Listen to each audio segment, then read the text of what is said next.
Hey everyone, welcome to call back coding. Okay everyone, so आज की video में हम डिस्कस करने वाले हैं कि आईडी एंड क्लासेस क्या होती हैं। तो चलिए शुरू करते हैं।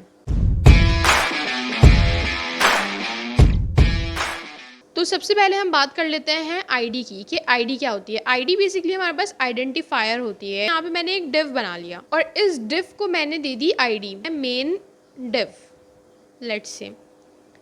तो अब जब भी मुझे इस डिव की नीड होगी, जब भी मुझे इस पर्टिकुलर डिव को कॉल करना है, इस पर कोई स्टाइलिंग परफॉर्म करनी है, मुझे इसे जावास्क्रिप्ट में कॉल करना है, तो मैं उसे उसकी आईडी से कॉल करूँगी। जैसे कोई पर्सन होता है, उसका कोई ना कोई नेम होता है, तो हम उसे उस नेम से कॉल करते हैं। वैसे ही हमारे पास यहाँ पे जो एलिमेंट्स होते हैं उनको भी हम एक आईडी देते हैं जिससे हम उन्हें कॉल कर सकते हैं। अभी हम CSS और जावास्क्रिप्ट को यहाँ डिस्कस तो नहीं करेंगे, बट हम आगे देखेंगे कि जब हम CSS में इस डिव पे कोई स्टाइलिंग अप्लाई करेंगे तो हम इसको उसकी आईडी या उसकी क्लास से कॉल करेंगे। ये बात हमें हमेशा अपने दिमाग में रखनी है कि आईडी हमेशा यूनिक होगी। ऐसा नहीं कर सकते कि मैं यहाँ पे एक और डिव बनाऊँ और उसको भी मैं सेम आईडी दे दूँ मेन डिव।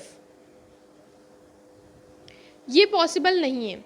आईडी हमेशा यूनिक होगी। अगर एक आईडी मैंने इस डिव को दे दी है तो अब मैं वही आईडी, सेम आईडी मैं इस डिव को नहीं दे सकती। This is wrong. तो ये काम हम नहीं कर सकते। इसके बाद हम बात कर लेते हैं क्लास की। हम अपने मल्टीपल एलिमेंट्स को सेम क्लास दे सकते हैं।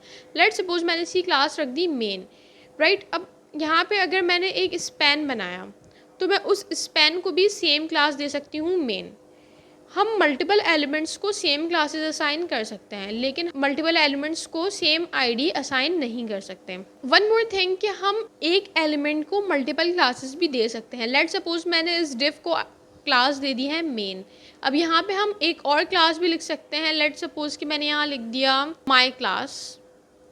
तो ये इसके पास दो क्लासेस हो गई। First is main, second is my class. हम जितनी चाहें क्लासेस इसमें दे सकते हैं। अब लेट्स सपोज कि मुझे किसी एलिमेंट का बैकग्राउंड कलर येलो करना है, तो उसके लिए मुझे क्या करना पड़ेगा।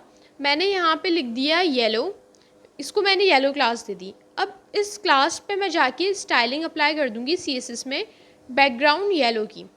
अब हम अगर लेट्स सपोज कि मुझे 10 डिफरेंट एलिमेंट्स को बैकग्राउंड येलो देना है, तो मैं सिर्फ वहाँ पे जाके ये क्लास लिख दूँगी, उनको मैं ये क्लास असाइन कर दूँगी और उसका बैकग्राउंड कलर येलो हो जाएगा। हमें हर एक एक एलिमेंट के लिए अलग से CSS लिखने की नीड नहीं होगी। तो ये फ़ायदा होता है हमारे पास क्लासेस का। इसके बाद हम एक चीज़ और देख लेते हैं। हमारे पास इसको लिखने का एक शॉर्टकट भी होता है। लेट्स सपोज कि मुझे एक H1 बनाना है और क्लास देनी है हेडिंग की।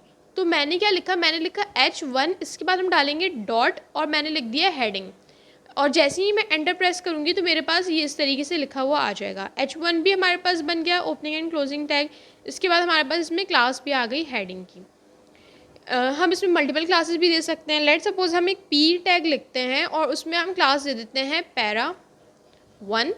अब मुझे एक और क्लास देनी है इसको para2, तो मैंने इसमें ही डॉट डाल के लिख दिया para2 और मैंने एंटर किया तो इस पर मेरे पास मल्टीपल क्लासेस भी आ गई। हम इस तरह जितनी चाहें उतनी क्लासेस दे सकते हैं। अच्छा, अगर हम डायरेक्ट क्लास लिखें तो वो बाय डिफ़ॉल्ट डिव में अप्लाई हो जाती है। इस बात का क्या मतलब है। लेट्स सपोज मैंने यहाँ पे लिखा माई डिव, या हम कोई भी क्लास दे सकते हैं। फिलहाल मैंने यहाँ पे लिखा माई डिव और जैसे ही मैं इसको एंटर करूँगी तो मेरे पास यहाँ पे ये डिव क्रिएट हो गया।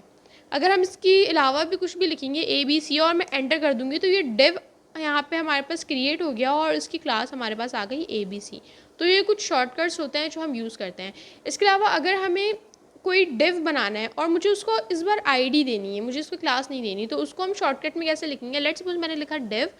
अब मैं डॉट यहाँ पे नहीं डालूंगी। अब मुझे क्या डालना है, मुझे यहाँ पे यूज़ करना है हैश। आईडी के लिए हम यूज़ करते हैं हैश।